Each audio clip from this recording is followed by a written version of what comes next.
So let's pardon this turkey, but let's do a little warm-up pardon first, just for fun. P. Diddy, Puff Daddy, and Sean Combs, we're gonna pardon them because they're good guys. We love them. Y'all, I don't know about you, but for me, today feels like a good day to laugh and then become enraged. And I thought it would be fun to do that together. So, to recap, space lasers aren't Jewish, I'm resigning, and Fortnite causes super AIDS. Whoops.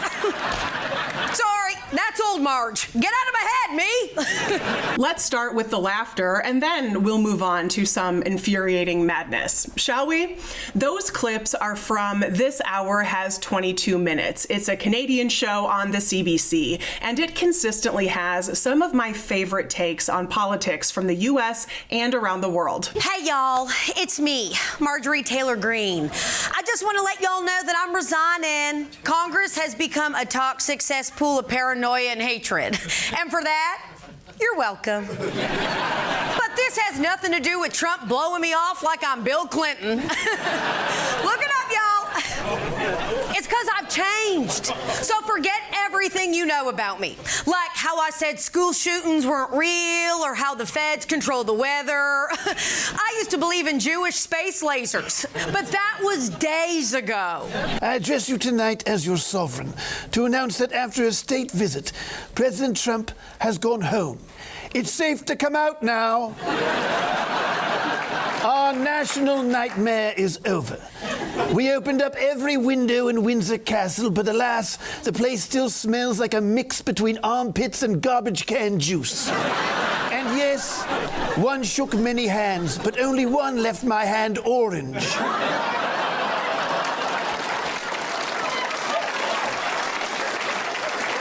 That last one was Mark Critch as King Charles, and currently he's also my favorite Trump impersonation. I thoroughly enjoyed this one while sipping my coffee this morning. Check it out. Happy Thanksgiving, America. It's me, your president, and I'm sure you're all very grateful. We have a turkey, which is a tremendous beast, isn't it? But it's a disaster of an animal. The turkeys are boys and the chickens are girls. The chickens are much sexier, aren't they? Gonzo the Great knew that. Colonel Sanders did too. They were both trusted friends, and they are not on the Epstein list, believe me. But we eat the turkey because it has the beautiful breasts, even though it's a boy. Thanksgiving is when we remember the pilgrims coming in their boat. They were the right kind of immigrants back then, let me tell you. But if they were coming today, we'd blow them right out of the water, wouldn't we? First, we've got to pardon this little guy. It's a White House tradition, but last year's pardons are invalid because Biden used an auto pen. So we just killed last year's birds, and boy, were they delicious. So we're going to pardon this guy. He's a beautiful bird, isn't he, folks? Especially the neck. And that's the perfect neck for a bird or a human. A turkey neck is a compliment, quite frankly, and not at all why I am wearing a scarf. And now we're going to pardon this turkey. I don't know what crime he committed. Don't ask, don't tell, but his people paid up, so he's getting a pardon. Like I say, you peck my back and I will peck yours, quite frankly. So let's pardon this turkey, but let's do a little warm-up pardon first, just for fun. P. Diddy, Puff Daddy, and Sean Combs, we're going to pardon them because they're good guys. We love them, and it's time to pardon this turkey. He looks so exotic. He looks very exotic, which reminds me, I'm pardoning Joe Exotic. He deserves it.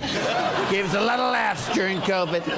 And Ghislaine Maxwell, we're going to pardon her. And while we're at it, we're going to pardon Colonel Sanders and Gonzo the Great. He's a wonderful Muppet, and those chickens were lying, let me tell you. Nasty chickens. Congrats, Ghislaine. I'll see you at Christmas on Trump Island, quite frankly. And since I'm here, I pardon Steve Bannon, Roger Stone, Darth Vader, and the Zodiac Killer. We don't know who he is, but he's pardoned. Thank you.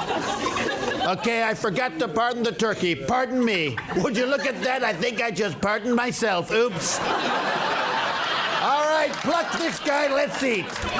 Freaking hilarious. But now for something completely different. The enraging shit, which is the money-making business of Trump's immigration chaos. And I'm sorry, but that's why I started with laughter, because I think this story really deserves some extra attention. Palantir is a tech company, and featured prominently on their homepage, they say they provide AI-powered automation for every decision. I don't know about every decision, but Palantir Palantir seems to be scooping up just about every government contract, as detailed in a new piece by the Washington Post. 10 years ago, Palantir's co-founder and CEO Alex Karp said there was nothing he respected about Donald Trump, and he added that a mass deportation effort in the United States would make no sense. But just weeks into Trump's second term, Karp was singing a very different tune. Like, I've been a Democrat most of my life. I kind of view myself as outside it, but I don't like watching the Democrats just commit suicide. And what I see is most of the country doesn't really, at this point, given the fraud, waste, and abuse we know is there, 90% of the country is like, get rid of that fraud, waste, and abuse. I'll tell you something I think Trump does very, very well.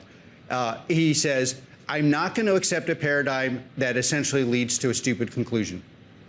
And he's like, okay, great. I'm going to give you a new paradigm. You don't like that, my paradigm? Give me another one. And I think I think he's quite brilliant at this. That was Karp on MSNBC in February. And he must really like that appearance because it's still featured as the very first video under latest news on Palantir's website. The praise Karp was heaping upon Trump in that clip really grinds my gears. Trump is not causing a paradigm shift. Trump is not doing anything new or inventive. He's just a crook, and he's using his position to usher in a new wave of bigger, bolder government corruption. And tech bros like Karp disguise it as brave disruption. It's not bravery, it's greed. It's pay for play, and it's a tale as old as time. And it's paying off for Karp and Palantir. Just in September, only in the month of September, Palantir raked in $128 million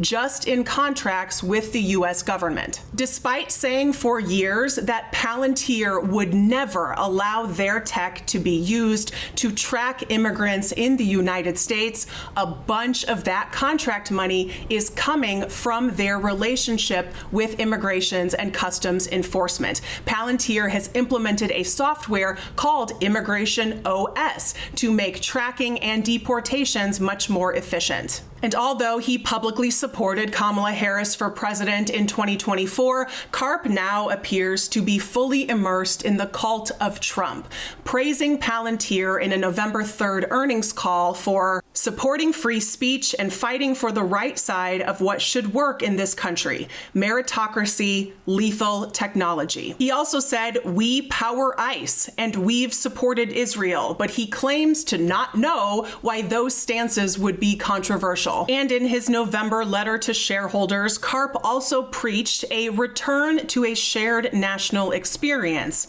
and an embrace of a common identity, adding that it is and was a mistake to casually proclaim the equality of all cultures and cultural values. Wow, Karp is perched up on that slippery slope, waving a huge red flag of nativism. And that rhetoric is really paying off, not only for Palantir, but also for Karp personally. In 2024, his net worth was estimated to be around $3 billion. But as of late 2025, that estimate is now over $17 billion, as evidenced by the billions and billions of dollars that private contractors like Lockheed Martin, Blackwater, and Halliburton raked in during the invasion of Iraq. Chaos created by the U.S. government is very profitable for the private sector. And with Americans exhausted by the seemingly endless war on terror, largely created by the United States, we pivoted to another war of our own making, designed to increase private sector profits, a war being fought on American streets against immigrants. It's almost like this chaos is not a bug of our system, but a feature. Palantir and Alex Karp are just one of many making a fortune off of the Trump administration, and here at Really American, we are going to keep shining a light on that corruption any chance we get, so make sure you subscribe. And share this video with someone in your life so we can keep the conversation going. For Really American Media, I am Corinne Straight. Thanks so much for watching. I'll see y'all next time.